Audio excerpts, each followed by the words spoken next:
السلام عليكم ورحمة الله وبركاته. أهلا بكم في فيديو جديد على قناة ترند اليوتيوب 2.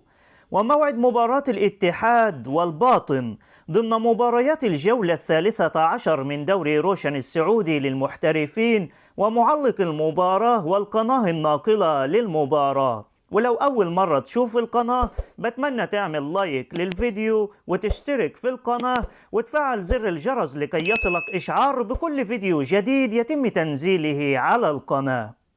وموعد المباراة يوم السبت 14 يناير 2023 الساعة 3:30 عصرا بتوقيت مكة المكرمة على ملعب نادي الباطن.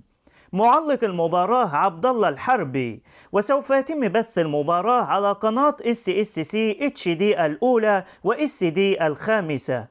وفي نهاية الفيديو بتمنى تعمل لايك وتشترك في القناة وتكتب توقعاتك لنتيجة المباراة.